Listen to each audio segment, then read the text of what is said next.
This episode of CleaningBiz.tv is made possible by Dick Olick, author of Finding, Training, and Keeping Great Service Employees 101. Coming up on today's show, what employee turnover is costing your cleaning business, plus a sales tip that will help you convert more prospects into paying clients. I'm Jean Hansen, and this is a show that will help turn your vision into a successful cleaning business.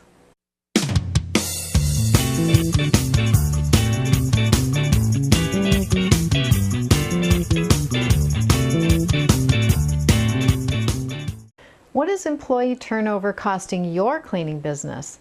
Think you don't need to worry about employee turnover? Think again.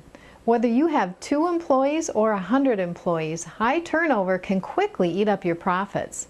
I know that when we had high turnover in our cleaning business, it seemed like profits were going right out the door along with the people who just up and quit on us, and it was.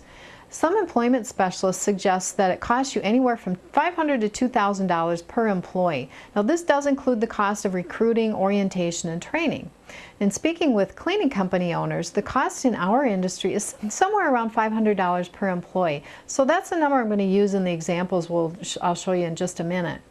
Now you probably already know that turnover in the cleaning industry can run as high as 300%. That's huge.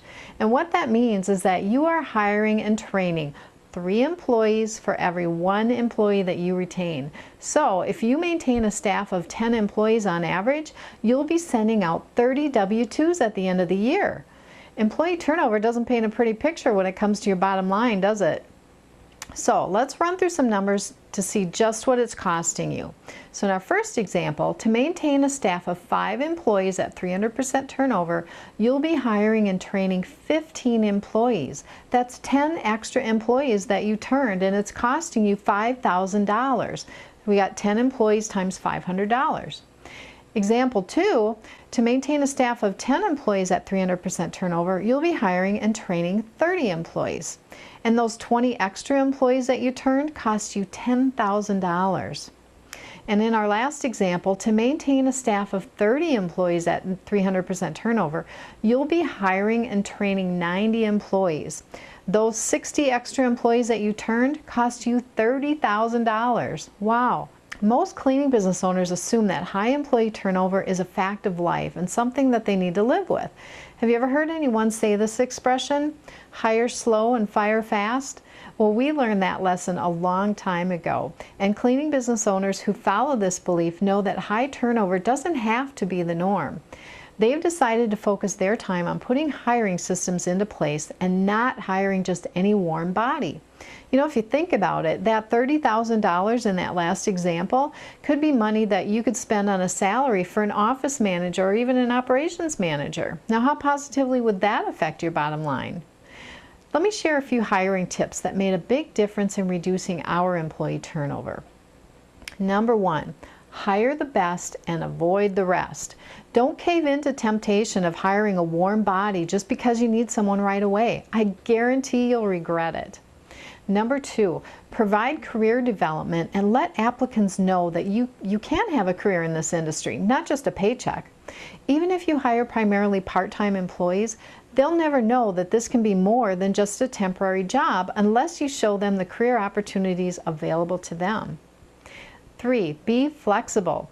People are busy taking care of their kids, their parents, and other commitments, so they want to work for employers who can offer flexible work schedules. And number 4, get rid of your poor supervisors and managers. This is one of the biggest reasons people leave their jobs, so you need to make sure that you've got the best of the best supervising your staff. Now, I'd like to hear your ideas for reducing employee turnover. So please post your comments below. Just go right below the video.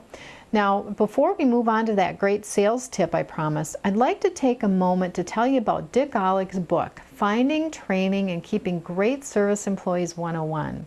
If you are struggling with employee turnover, this is the book you need to read.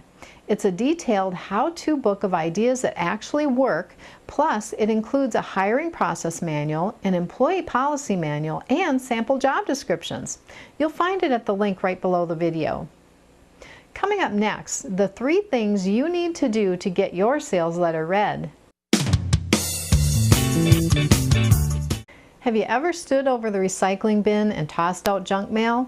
That's what a lot of your prospects do when they see a sales letter. Toss them right out without even reading it. It only takes 3 to 5 seconds to decide if it's worth reading past the headline, so this is where you want to start.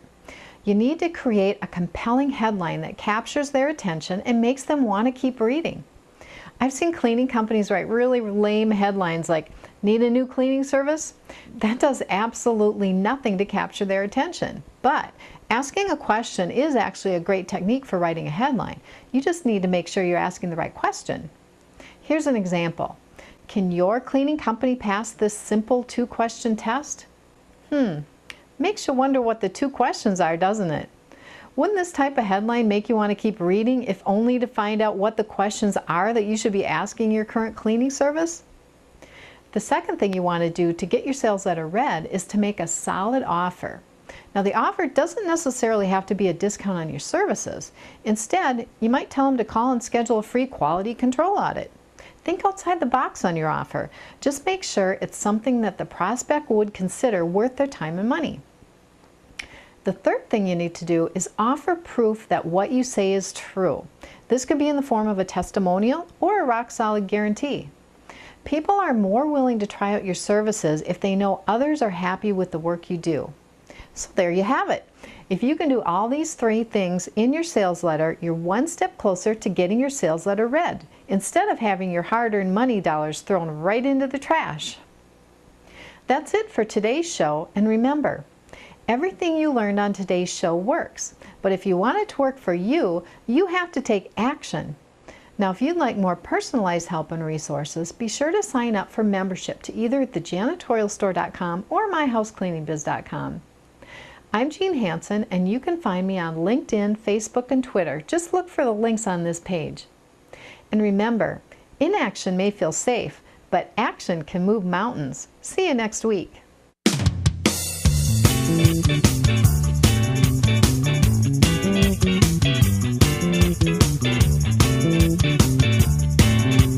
Cleaning business owners assume that